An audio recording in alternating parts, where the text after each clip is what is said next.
अयोध्येतील राम मंदिराच्या दान चोरीच्या प्रकरणात अटक केलेला आरोपी आता बोलू लागल्यानं अनेक धक्कादायक गोष्टींचा खुलासा होऊ लागलाय। आरोपी अविनाश शुक्ला याची चौकशी केली असता अनेक महत्त्वाचे धागेदोरे पोलिसांच्या हाती लागलेत।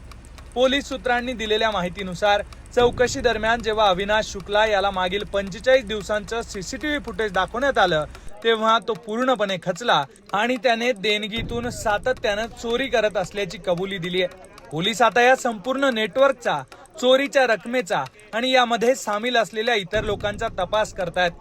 पोलिसांनी अविनाश शुक्लाची कसून चौकशी केली आहे। याच दरम्यान त्याला राम मंदिर परिसरातील 45 दिवसांचं सीसीटीव्ही रेकॉर्डिंग दाखवण्यात आलं।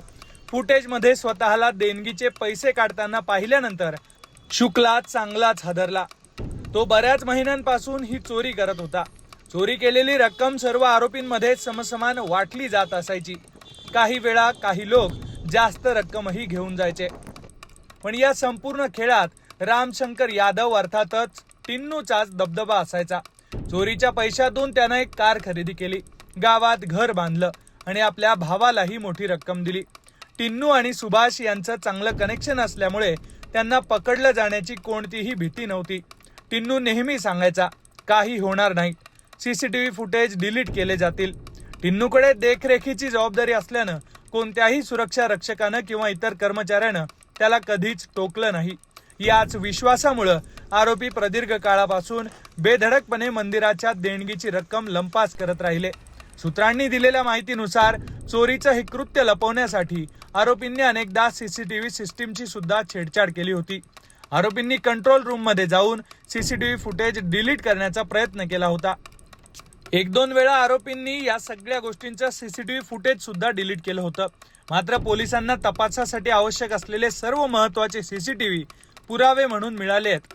जेव्हा पैशांच्या मोजणी दरम्यान चोरीची रक्कम बाहेर काढली जायची तेव्हा मोजणी प्रभारी कंट्रोल रूमवर लक्ष ठेवायचा। जर कोणी कंट्रोल रूमच्या दिशेने आलं तर तो त्यांचं लक्ष विचलित करण्याचा प्रयत्न करायचा। तपासात टिन्नूचीही अशीच भूमिका समोर आली आहे।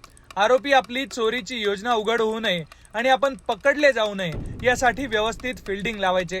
रकमेच्या वापराबाबत आणखी एक मोठा खुलासाही आता झालाय।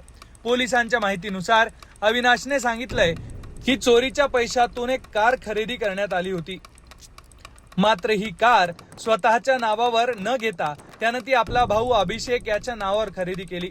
पोलिसांनी सांगितलंय की अविनाशने चौकशीत त्याचा भाऊ शिक्षक असल्याचं सांगितलं, त्यामुळे त्याच्या नावावर वाहन खरेदी केल्यास कुणालाही संशय येणार नाही असा त्याचा अंदाज होता। दरम्यान टिन्नू यादव याच्या पत्नीनं हे सगळे आरोप फेटाळून लावलेत।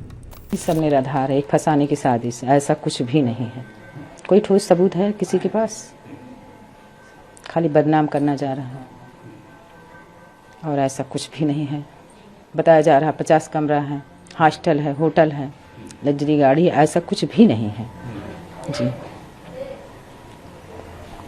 ये इस तरीके से बयान लोग कर रहे हैं, यहाँ पर ये सामान ये बरामद हुआ, लोग यहाँ तक कि कह रहे हैं घर से सोना लेके निकले। जी ऐसा कुछ भी नहीं। गया होता तो मैं तो चिल्लाती रोती ना कि मेरा चला गया, ले गए। ऐसा कुछ नहीं, कोई भी नहीं आया है जी। क्या मानती हैं इस तरीके से जो ये इनको बदनाम करने की साजिश है, इनको फंसाया जा रहा है, इनकी छवि को गंदा किया जा रहा है। 15 दिन से हम लोग कितने तनाव में हैं, मानसिक तनाव दिया जा रहा है, यही सारी चीज़ें हैं। जो मकान पे बताया जा रहा है मकान मेरा 2008 का वो खरीदा है।